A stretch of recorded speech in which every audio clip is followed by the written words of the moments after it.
araw na ito, nasaan ang Northern Lights? Nasaan ang Phoenix Army? MPL Philippines, ipakita nyo ang lakas ng Pinas! Sa kwento kung kaninong liwanag ang mas magniningning, aabutin tayo sa Game 5 para ipakita ng Aurora Gaming at ng TNC Pro Team ang kanilang lakas. Ito na ang pinakahuling laban. Kung sinong manalo dito ay mag-a-advance into the upper bracket finals. Kung babalikan natin ilang oras bago magsimula itong match na to, this is a number 1 seed against the 5th seed. At natural na underdogs ang TNC dito sa laban na to, pero pinakita nila ang lakas ng Phoenix Fire, pinakita nila ang lakas ng Phoenix Army.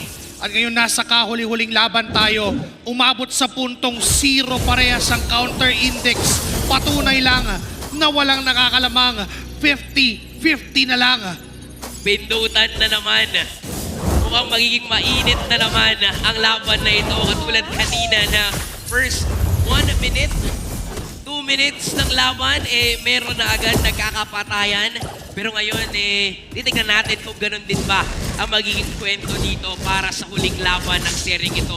Lalong-lalo na for TNC Pro Team, napaabot na nila up to game number 5. Pinapakaba na nila ngayon ang Aurora na kung saan itong regular season nga isang beses lamang natalo in a series. Pero tingnan natin ang lakas pa rin dito ng Aurora kasi si Demon Kite. Pinapagamit na ng Shadow just to give pressure against Lancet. Na-force agad yung flicker dito ng isang Lunox. Pwede lang ulitin yung pagdalaw na yon. Maya-maya lamang. Akala ko nga itutuloy na ni Demon Kite yung shadow kill. Pero hindi na rin dahil naka-counter nga ng flicker mechanic at maaring makaligtas. And this turtle, pwede niyang gamitin ang ulti-retry combo. Pero nandyan si Saida. Kaso nga lang nasa harap niya mismo si Light. Hindi yata lalaban ngayon ang TNC Pro Team. Hindi makakalapit dun sa bagong. Pero si Trimaray nandun. First blood. Makukuha ni Saida itong si Light. Pero si Demon Kite ang kukuha ng pagong. So palitan lang. Turtle para dito sa Aurora at kill naman na makukuha ng TNC Pro Team. Dinadaan sa bruskuhan ni Light at ni Edward. Ganon din naman na para dito kay Trimar and Chakno. Tinatry nilang pahirapan yung mga junglers dito sa game na to. Kaya naman magiging dikit talaga itong laban na to. But clearly, Aurora has the upper hand when it comes to securing the objectives. Lalo na sa mga ganong klaseng pambubrusko kasi kaya namang umiwas ni Demon Kite. Pero ang maganda sa ginagawa ni Saida, alam niya kaya niyang pumatay. So kahit pa paano, makikita natin dito na talagang hindi magpapatalo ang dalawang junglers natin dito sa game na to. Kumbaga, binabanggit nga kanina ng panel natin ng dalawang analyst sa itaas na mas madaling ang pagganahin yung lineup ng Aurora dahil doon sa Cecilion ni Yue na hindi niya kailangan lumapit at all. Dahil doon sa sila yung may kakayahang pumunta doon sa likod ng TNC courtesy of this CC, this Lapu and this Hayabusa. In comparison with TNC, kailangan pag nag-commit sila all in, kailangan may resulta kasi kung wala, maaari silang malugi doon sa palitan. Alam mo yun yung gusto ko din pag-usapan natin Kasi merong Brody dito na gagamitin. Pick up nila yan for the last pick. Ibig sabihin, merong plano ang TNC kung paano nila pagaganahin ang Brody ni Benny Cutie. And knowing Benny Cutie, nasa echo pa siya noon. Ibang klase yan gumamit ng Brody. Samantalang si Doming Kite, gagamitin din na yung opportunity na lamang siya dito when it comes to laning. So, kuha siya kahit na paunti-unti lamang na playthings para kahit paano makalamang pa rin against his opposite lane. Ang maganda naman kasi sa isang Brody, self-sustaining Kaya niyang i-sustain yung sarili niya. May sarili siyang ways para subukan na buliin yung katapat niya. Torn apart memory ay nagamit.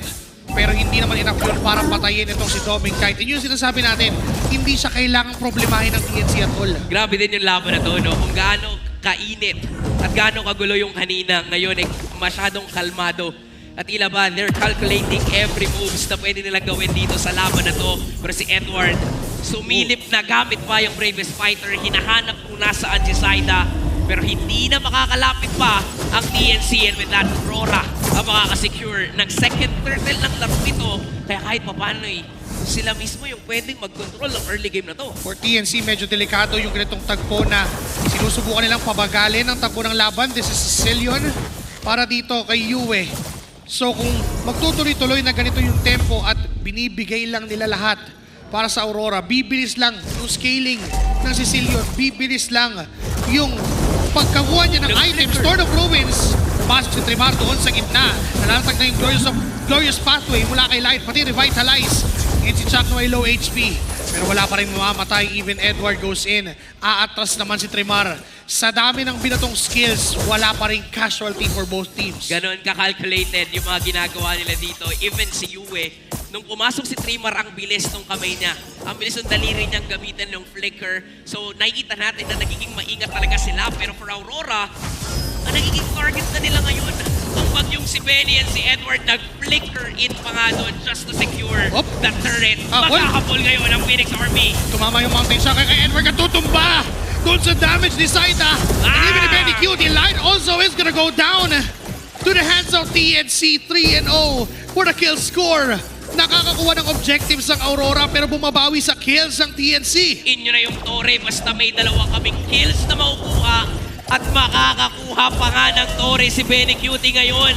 Pwede pa silang umarangkada dito sa purple buff. Pero nire-respeto pa rin ng TNC yung damage na manggagaling sa Aurora. Gusto lang nilang mag-apply ng pressure at talagang ang Aurora ngayon hindi makahanap ng kill. Oo, tama, may objective sila pero kailangan din nilang makahanap ng paraan dito para sabayan ng kills ng TNC kasi kung hindi, for sure TNC gagawin at gagawin lang nila yung ginawa na nila. Paulit-ulit lang makikipaggulangan. Paulit-ulit lang makikipagpalitan. Yun naman yata talaga yung playstyle na aasahan mo sa ganitong klaseng lineup sa YSS Lunox na meron ng TNC. Chakno, wala agad ng 25% na kanyang HP pero sinusubukan niyang i-regain yung possession dun sa Turtle. Gamit ng second skill si Zaida at magpapalayo ng kalaban. Nandiyan na yung Torn of Ruins sa kinakasat. Papasok doon si Trimaren. Zaida will secure the Turtle. Huwag isa raw kailangan nagamit dito ni Demon Kite. Babagsak si Edward. Pero babagsak na naman si Zaida. Nagkakabawian lang pero dalawa kapalit ng isa. Ngayon pwede pang isunod dahil naipit to si Demon Kite. At tutumba sa kamay ni Benny Cutie. 3 plus the Turtle to 1. Lamang pa rin ang TNC. Ibang klase ang Phoenix Army ngayon. Imagine, yung 6 kills na nakuha nila, 6 times present din si Lancy. Literal na sasakit naman ang ulo ngayon ng Aurora dahil kay Lancy. Sa ginagawa niya, doon sa pressure, doon sa damage, doon sa nakabinbin ng nag-aabang from TNC. And hindi po rin kasi pwedeng harapan ng harapan yung Lunox kasi talagang sasakit yung kasu-kasuan mo lahat sa isang Lunox. Imagine, ito yung tinawag nating Ultimate Shredder even before pa. Diba? Kaya niyang tunawin kahit sino mismong nasa harap ng TNC. Dagdag pa natin yung fact na merong brilliance to si Lancy so hindi siya madaling target dito for Aurora. And yung 6-1 na meron ngayon para sa kill score natin, pinaparamdam lang ng Phoenix Army na kaya nilang kontrolin at kaya nilang labanan dito ng sabayan talaga at lalamang pa nga sila against, ulitin ko lang top 1 seed ng ating regular season. Pinapakita lamang ng TNC Pro Team ngayon na hindi na nagmamatter yung top seed na yan. Ang magmamatter na kung paano natin pipindutin ang ating mga cellphone. Naalala mo yung sinasabi ni Midnight every single time na akala niya nakita niya na lahat pero hindi pa rin pala hanggang ngayon. Akala natin nakita na natin lahat.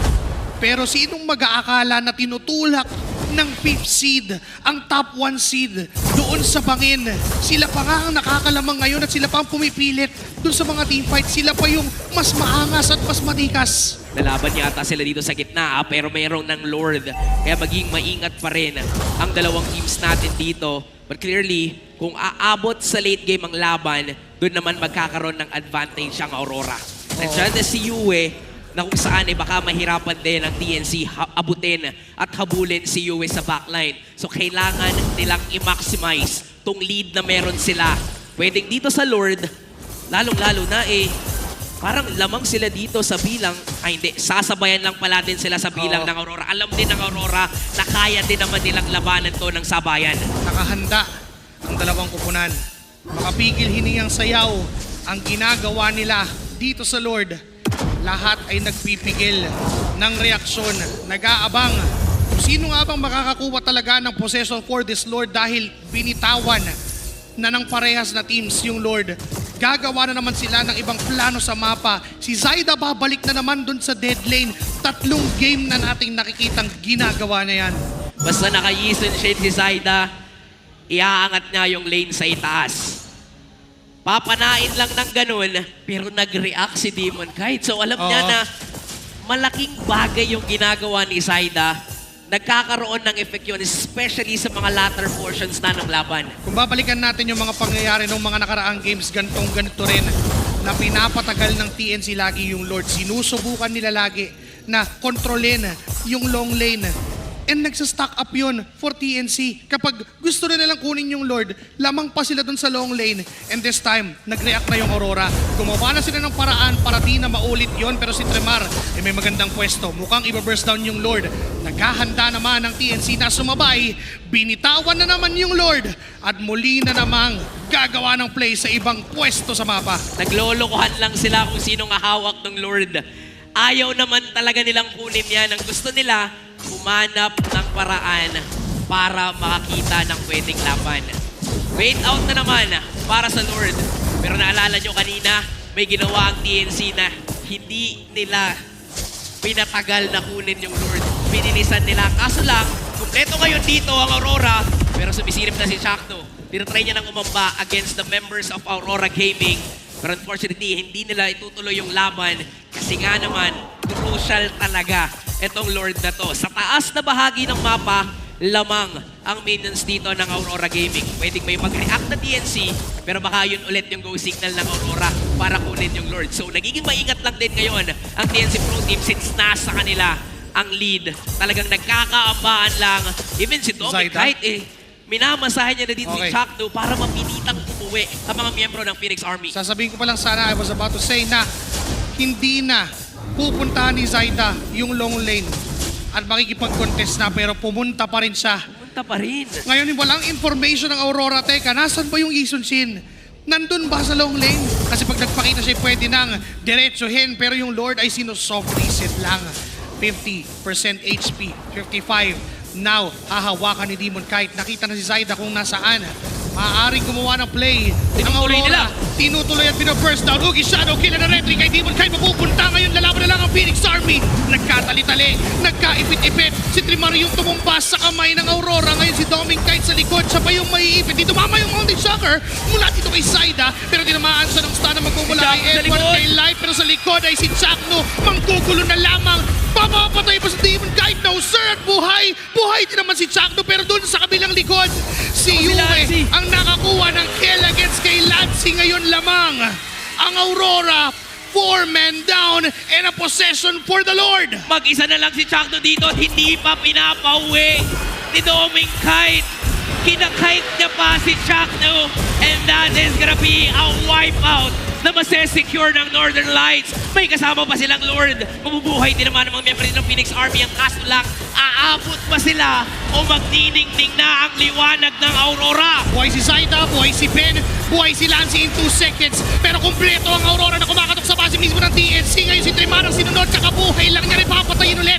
Edward ay low, tinamaan ng turn apart memory. Hindi makapag-tower lock ngayon ng Aurora. Lumalaban pa ang Phoenix Army. Order of BNC nandyan, pero Demon Knight sumugod. Buhay pa rin naman ang TNC. Na-clear ang mga minions at aatras ang Aurora sa apoy ng Phoenix Army. Hindi papayag ang Phoenix Army na mas magliliwanag ang Northern Lights. Buhay pa rin sila ngayon at kinailangan lumayo ng Aurora kasi alam din nila na delikado at baka mabaliktad din ng TNC ang laban. A beautiful team fight na ginawa doon ng Aurora. Doon sa Lord pa lamang na kung saan ay nasira nila ang tempo, nasira nila ang composition dito ng TNC Pro Team. And with that, nung nagkaroon na ng mga isolation plays, nakita natin na kayang-kaya kasi ng Aurora. Kahit sino sa mga miyembro nila, kaya kasing pumatay. At kaya rin tumower lock. Yun yung pinaka mahirap na kinaharap ng TNC doon. Kasi kung meron man lang isa na maiwan, na tumatawad lock even Yue at all, kahit siya yung tumower lock, kaya nilang tumapos. May Pero picture na. dahil sa puso ng Phoenix Army, makakadepensa pa. Ayun yung purple ay pinag-aagawan. Makukuha ni Demon Kite yung purple ni Zaida 35 seconds bago magka-Lord. Matagal-tagal pa, oo. Pero kung usapang control sa mapa, lamang ang minion wave ng Aurora, 27 seconds. Magsiset up na muli sa isang Lord Dance ang dalawang opunan. Umaabot na nga rin tayo sa point na even yung purple buff, gagamitan nila ng retry. Parang magiging Lord Dance kasi yun kung hindi pa kukunin basta-basta ni Demon Kite. And yes sir, pwede lang ibigay yun kay Yue. Pero since nakaabang kasi doon ng TNC, might as well yung kanila na lang mismo Oo. yung ibigay kay Yue. Since 15 minutes na tayo dito sa laban na to, and si Yue still 105 KDA, magiging carry talaga si Yue sa late game. Pero hindi, magiging selfish muna si Demon Kite. Sa kanya muna yung purple buff. Mamaya na yung purple buff mo, Yue. Uy, magmamadali yata dito ang Aurora. Gamit na ng Mountain Shock, hindi Okay. makakalapit, hinaharangan lang ni Light ang mga members dito ng TNC libre. Yung objective na yon para sa Aurora, tumama yung Mountain Shock, pero Edward goes in para kunin ang buhay ni Zaida Tribar at Chakno. Double kill for Demon Kite. Benny, makakatakas pa naman, pero mukhang si Lancy ay mamamatay na rin. It's a triple for the Smiling Demon plus the possession for the Lord. Benny Cutie na lang ang mag-isang dedepensa sa apoy ng Phoenix Army, pero mas magliliwanag pa rin ang Northern Lights!